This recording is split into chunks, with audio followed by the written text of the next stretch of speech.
Hello and welcome to GatherVerse News Unscripted. I'm Raphaël Timmons. I'm your host on Tuesdays. Welcome to the show.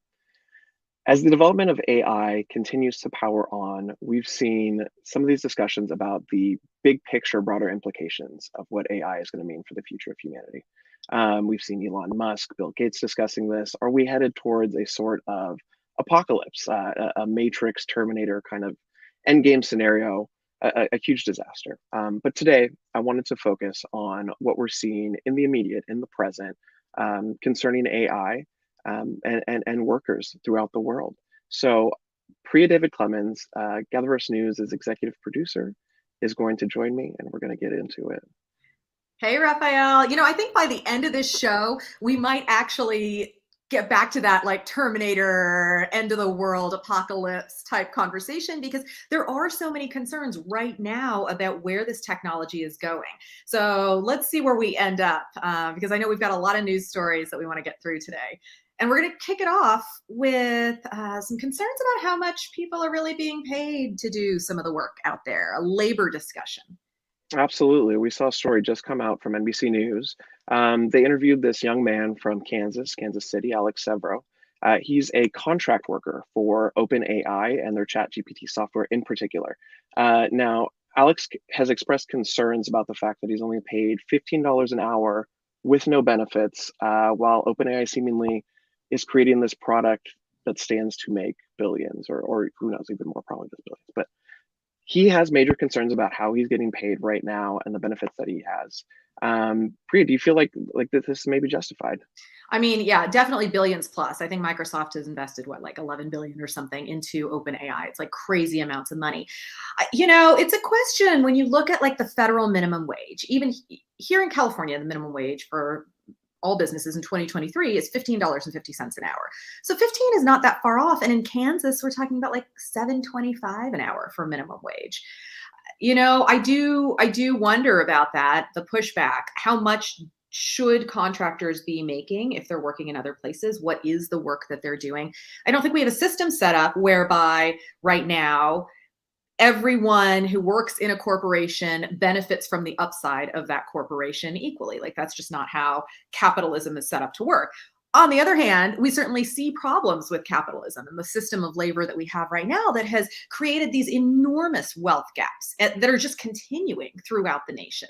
So I think it's a fair question to bring up, a fair question to keep in our minds as we move forward, because there is a ton of money that is going into these companies, as we see here in San Francisco, and that will continue to make a lot of money. So what happens to those downstream? I mean, Yeah. Go ahead, please. I didn't mean to stop you. No, you're all good. I was just going to say, yeah, you're right. It really does bring up a broader structural question. It's an extension of what we've already seen. Again, just AI has so much hype around it, so much discussion right now that we're getting another salient example of maybe, broader problems that we've seen. Yeah. Here at GatherVerse News, though, we are wanting to talk about the intersection of humanity and the good of humanity and also tech. I think that's why we're bringing it up. And to be fair, it's not just an issue that we're seeing in the US. You've been tracking a story actually in Africa, right? Yeah, absolutely. Where, there was just a vote last week in Nairobi for 150 African workers who work for third-party services that provide content moderation services for AI products in particular, for ChatGPT, TikTok, Facebook. They all voted to unionize. And this was a big deal. It's the first. And these content moderators say they've been working in really, really difficult conditions. First of all, the wage, they're looking at a $1.50 an hour. So Wow. definitely much lower. Cost of living is different, all of that, but still much, much lower than we're seeing here.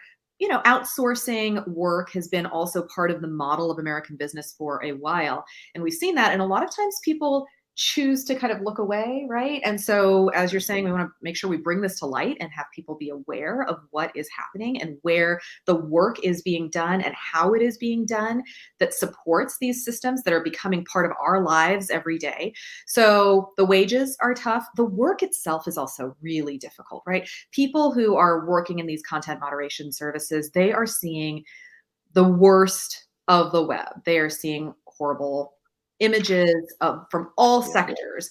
And I don't even want to say what some of those are, but really, really horrible things. And in the West, one of the people who helped bring about this unionization in the West, he was saying there is some content moderation, but there are really strict rules around how that is done. You can only look at an image for, or images for about 20 minutes, and then you have to take a break, and you have access to mental health services. Whereas where this work is happening for this group of people in Kenya, it is not that way. They are looking at images for hours and hours on end. They don't have access to any healthcare professionals. There's just not any sort of support for their work other than the pay. So they're pushing back and saying, it's not okay, it's not right, we need to change that. There's also, let me just add one more thing while we're in Africa, there's also a major lawsuit against Meta right now. It's a $2 billion lawsuit. And civil society groups say that Meta needs to unplug the hate machine. They are suing Meta for allegedly failing to moderate hate speech in Ethiopia during a recent civil war. And they are saying that the platform was allowed to stir up ethnic conflicts and to target individuals during that war. The letter was addressed to Meta, obviously, and there were multiple partners who were involved in this lawsuit. And this is not the first time. In 2017, Facebook was alleged to incite violence against Rohingya Muslims in Myanmar. And the trusted partners that Meta sort of put together to say, okay, we're going to try to keep some of these incendiary comments, these hate comments off of our platform. That platform, those trusted partners, in Ethiopia told the insider who did this reporting that the company either ignored or delayed responding to urgent attempts to flag these recent concerns, these recent incidents of hate crime. So there is pushback, there is awareness out there in some of these other countries. Specifically right now, we're talking about what's happening in Kenya, Ethiopia, but these all come back to companies that are right here in America, right here in our backyard in Silicon Valley, and what they're doing as they grow. And to that point, actually, we also have somebody else raising red flags about that. Obviously, there's a ton of difficulty in litigating at an international scale. It's tough to sue a company like Meta. They're based all around the world. Or, as you were saying, also the outsourcing of work, of the worst possible work to other parts of the world is truly awful. But Meredith Whittaker in particular is raising the red flag on not AI itself being the danger, but the companies that control AI being the danger. She recently had an article with Fast Company where she is saying the biggest threat to this is the Googles and the Facebooks and what they're going to do with this technology. What are your thoughts? Should this be something that has an international oversight or even more oversight within the US? Yeah, I think we have a picture of that headline as well from Meredith Whittaker. Yeah. You don't even have to ask me for my opinion. Look at Sam Altman. When he recently spoke with Rebecca Jarvis from ABC News, he said, we need regulatory oversight. Sam Altman, the head of OpenAI, the company that has unleashed ChatGPT to consumers, it is taking the world by storm. He has said, we need regulatory oversight. We need world leaders to come together and to make some decisions around how this technology is going to be used and deployed. And, there are some other countries that are doing work in this arena, but it's questionable about how that's going to go. Italy had sort of banned some of these products for a while, and now they say, okay, it's back. The EU is ahead of the United States in terms of regulations, but I just spoke with an attorney who's recently here from the UK helping new tech startups. And she said the EU regulations, they're still working their way through the system. And there are a lot of question marks about where it's all going to land. But it does seem like some of the other countries are paying attention in ways that America hasn't been historically. Although we're going to get back to that by the end. I do have a story that we want to get back to about what America is doing right now. Absolutely. We do have the annual, speaking of corporations, we do have coming up tomorrow, Google's annual developer conference. So we are expecting them to unveil new capabilities with AI. They're going all in, they're pushing hard. I don't know if you saw this, Raphael. I recently in my Google Docs got a new invitation to be part of Google Labs and to try out their new AI tool. So when you go into Google Docs now, or when I go in, it says, help me write, and you can put in some prompts. I found it a little clunky, frankly. I don't think it's great yet, but it's coming, right? It's all like early days. So we'll see more about that. Google's going to be unveiling new advancements to Bard and to search with generative experiences. Bard is their version of sort of ChatGPT that did not do well out of the gate, but I'm sure will be, they're in a race to try to catch up. And they're going to be using Bard for coding, math, and logic. And they have another sort of model, a language model called PaLM, which they're going to be unveiling as well. This is called PaLM 2. It's a general use large language model trained on 100 languages. So more news tomorrow on that. More news tomorrow. And again, things are just moving so fast that it's hard to keep up with everything. That's right. And Google's not the only one who's announcing a big development. We have Apple, who's coming out with a VR headset here soon. We know how much Apple matters in the market in general, and especially for adoption. How might this change the game? Yeah, I've been thinking about this particular headset coming out, and we should just mention that is a mock-up. We don't know exactly what the headset is going to look like now. There have been some sort of leaked images, but Apple's been pretty tight around that. So we'll find out in the coming, what is that, just 3-4 weeks away? June 5th is when they're going to be here before we know it. Yeah. I know it is going to be here before we know it. But right, there have been so many headsets. There's the Rift and the Vive, and Pico has a headset. There are many headsets out there and many models over the years. I've sort of been thinking about Apple's as like the one headset to lead them all, the one ring that's out there that everyone says, let's see what happens with Apple, because then maybe this immersive technology, this metaverse is really going to take off. Well, I mean, we'll see. I think Apple has really been downplaying what's going to happen with this device. The price tag is pretty high. We're talking about $3,000 or so. The headset itself is only one piece. There's also a battery pack that is going to be like, something you could wear on your hip. So it's definitely a different sort of device. They are not using the word metaverse at all. That word has been toxic and sort of nixed from any of their work. They're calling it co-presence or reality. And they've really said that they're working on moving into augmented reality rather than virtual reality. So it'll be really interesting to see what happens with this. I think there's been so much hype around this headset, and it's been rumored to come for years and years and years. Let's see. Sounds like it's really finally here.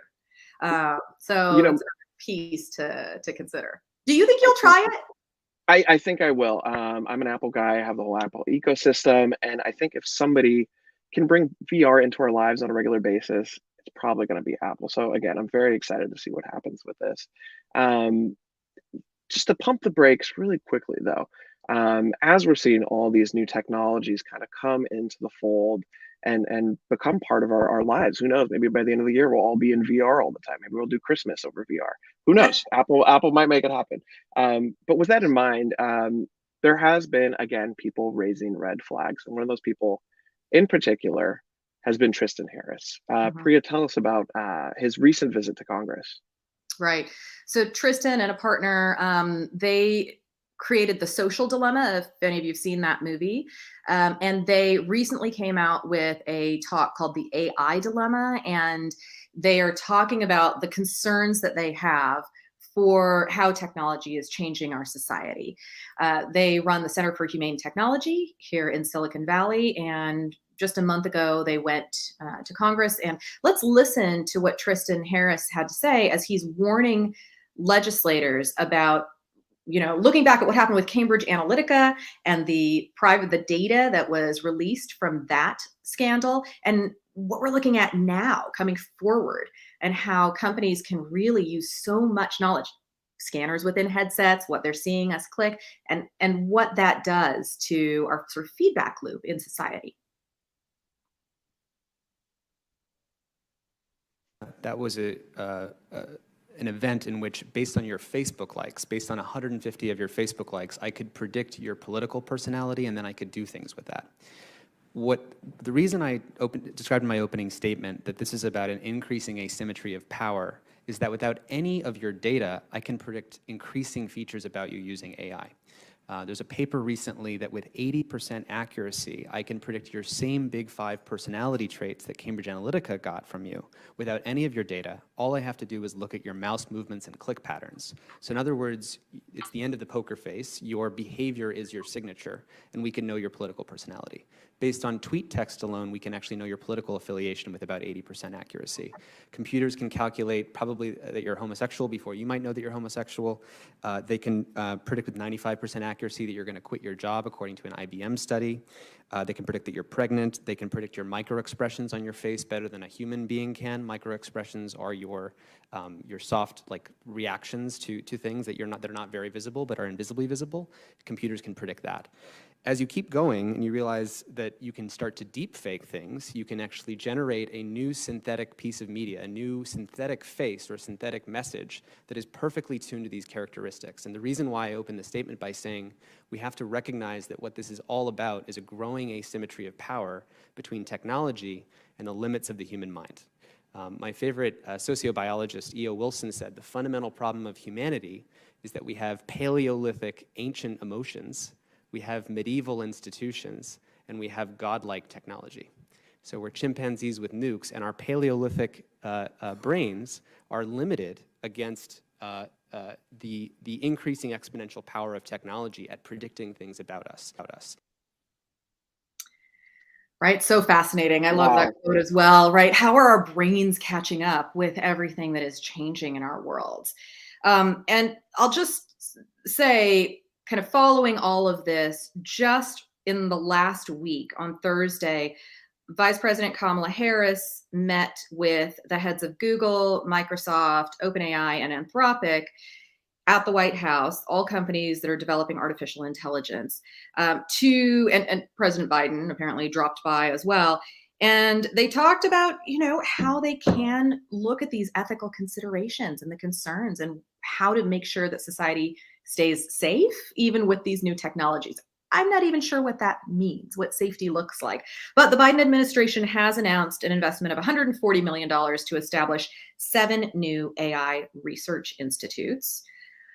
Quick note that it's hard to tell any story in tech without bringing up Elon Musk. He always finds a way, but he put a shot out there mocking Kamala Harris, saying we need to get somebody who can manage their own Wi-Fi router. This is not the right person for the job, basically. And who knows? I'm sure she also feels like, whoa, this is a lot to take on, like most of us do, who have not been working in this industry for years. Even those who are working in the industry say that the rate of development, the rate of evolution of these technologies is happening much faster than they had even expected or predicted. So it's a whirlwind that everyone is trying to get their heads around. I personally am glad to see some sort of government action, some sort of federal at least step towards understanding and looking towards what, I don't even know if regulations is the right idea, maybe, but what can they do? What should they do in order to make sure that as much as possible, we are making safe choices, beneficial choices with the development of all of these new technologies? Hopefully something is better than nothing, because we are headed towards a whole new world. I was watching a talk actually with Tristan recently, where he was talking about the upcoming election is not going to be about the candidates. Not that it has been in a while, maybe, but it's going to be especially about how well the campaigns are able to control this technology, to apply this technology. Again, we saw it with Cambridge Analytica in the 2016 election. So that should be on everybody's radar. It's going to be really interesting. Again, can the regulations catch up fast enough with what's going on? We'll see. That's our show for today. Priya, thank you so much for joining us. Do you want to tease what we got going on tomorrow? Oh, I can't wait, actually. Tomorrow is going to be a great show. Lisa Bernard is the host tomorrow. She is going to be talking to Ian Beecraft, who's a futurist. If you have not yet caught his talk from South by Southwest, it is on YouTube. It's racked up like 100,000 views in less than a month. So definitely check that out and see what he has to say about what the future holds. And if you don't have a chance or don't have time to listen to his whole hour, you can come on and listen to him talk to Lisa tomorrow for the first part of the show. And then after that, we have our second in the series of Pioneer Profiles. It is on Walter McMath. Walter McMath is a lawyer who is investigating how to use these sorts of technologies, exploratory, immersive, new technologies in the courtroom. I mean, what would it be like to be able to take a jury in a headset to a crime scene? What would that change about how you can tell stories and how the law is then carried out? So really interesting content on tomorrow's show. Join Lisa for that tomorrow at noon. I know I'll be watching as well. I was going to say fascinating. I know what I'll be doing tomorrow at noon. Yeah. Thank you so much for joining us. This has been GatherVerse News. I'm your host, Raphaël Timmons. My guest is Priya David Clemens. This is your home for humanity-centered tech journalism. We'll catch you tomorrow. See you later.